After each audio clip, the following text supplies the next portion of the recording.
ట్రిబుల్9 news ఇక వార్తల్లోని వివరాలు చూద్దాం. నర్సంపేట నియోజకవర్గంలో రాత్రి నుంచి కురుస్తున్న వర్షాల వల్ల నీటి నిల్వతో నర్సంపేట చివరిలో కాలనీ ప్రజలు ఇబ్బందులకు గురవుతున్నారు అని కారల్ మార్క్స్ కాలనీని సందర్శించిన ఎంసీపీఐ రాష్ట్ర కమిటీ సభ్యురాలు వంగల రాగసుధ. ఈ సందర్భంగా వంగల రాగసుధ మాట్లాడుతూ వర్షం పడితే చాలు ఇంటి నుంచి బయటకు రాకుండా నిత్యావసరాలు కూడా తీసుకొచ్చుకోలేని పరిస్థితిలో కాలనీవాసులు ఇబ్బందులు పడుతున్నారని ఆవేదన వ్యక్తం చేశారు. లేని పక్షంలో ఎంసీపీఐయు పార్టీ ఆధ్వర్యంలో ఆందోళన పోరాటాలు చేస్తామని హెచ్చరించారు. ఈ కార్యక్రమంలో ఎంసీపీఐయు డివిజన్ కమిటీ సభ్యురాలు జన్ను జమున, పార్టీ సభ్యులు సిరిపెల్లి సంపూర్ణ, గనిపాక బిందు, ఈసంపెల్లి కోమల, బాదావతి లక్ష్మి, జన్ను విమల, కాకి కోమల తదితరులు పాల్గొన్నారు. గత రాత్రి నుంచి కురుస్తున్న వర్షానికి పేదలు వేసుకున్న కాలనీలు మొత్తం కూడా జలమయమైన పరిస్థితి ఉన్నది. గత బీఆర్ఎస్ ప్రభుత్వం ఉన్నప్పుడు పట్టణ ప్రగతిలో భాగంగా పట్టణాన్ని అభివృద్ధి చేస్తున్నామన్న పేరుతోటి కాలనీని అస్తవ్యస్తం చేసిన పరిస్థితి ఉన్నది. ఎక్కడ నుంచో మల్లంపల్లి రోడ్డు, వల్లభనగర్ నుంచి వచ్చే వరదనంతటిని కూడా కాలనీ వైపుకు మళ్లించిన పరిస్థితి ఉన్నది. అప్పుడున్న పాలకులను ప్రశ్నిస్తే మేము ఇక్కడ పైప్ లైన్ ద్వారా వాటర్ని మేము పక్కకు పంపిస్తామని చెప్పడం జరిగింది. అప్పటి నుంచి ఇప్పటి వరకు కూడా కాలనీని సందర్శించింది లేదు.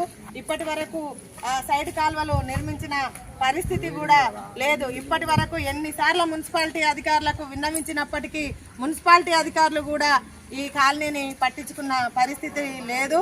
ఇప్పటికైనా మున్సిపాలిటీ అధికారులు చొరవ చూపి ఈ కాలనీ వైపు పైన దృష్టి పెట్టి ఇక్కడికి వస్తున్న వరద నీటిని అంతటినీ కూడా సైడ్ కాలువల ద్వారా లేదా పైప్ లైన్ల ద్వారానైనా ఈ మురికి నీటిని అంతటిని తొలగించాలి అని, ఇక్కడ ఒక వరద నీరు ఇటు రాకుండా, అంటే వర్షం పడితేనే కాదు వర్షం పడకపోయినా ఆ పైనుంచి వచ్చే మురికి నీరు అంతా కూడా కాలనీలో ప్రవేశిస్తున్న పరిస్థితి ఉన్నది.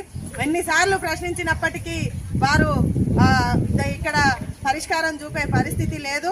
ఇప్పటికైనా మున్సిపాలిటీ కమిషనర్ గారు కానీ మున్సిపాలిటీలో పరిపాలన చేస్తున్న పాలకులు కానీ ఈ కాలనీ పైన దృష్టి పెట్టి ఇప్పటికైనా పైప్ లైన్ల ద్వారా పైనుంచి వచ్చే వరద నీటిని అంతటినీ కూడా ఒక మార్గం ద్వారా అక్కడ పెద్ద కాలువలో పడే విధంగా చూడాలా అని చెప్పేసి, అట్లాగే ఈ కాలనీకి మిషన్ భగీరథ పైప్ లైన్లు ఇవ్వడం జరిగింది, నల్లాలు.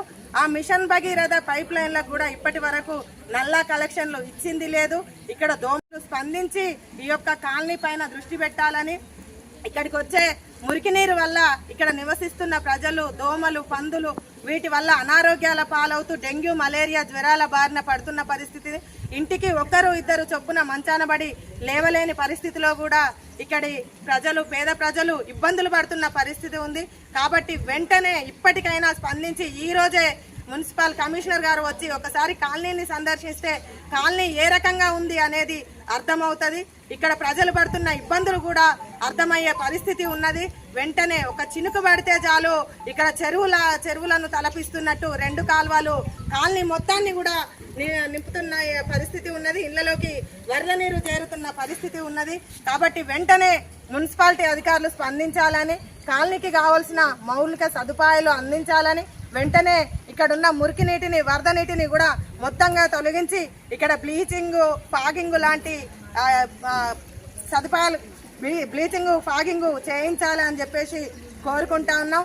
లేని పక్షంలో మన ఎంసీపీఐయు పార్టీ ఆధ్వర్యంలో నగర పంచాయతీ ముట్టడిని కూడా చేస్తామని చెప్పేసి ఈ సందర్భంగా హెచ్చరిస్తా ఉన్నాం.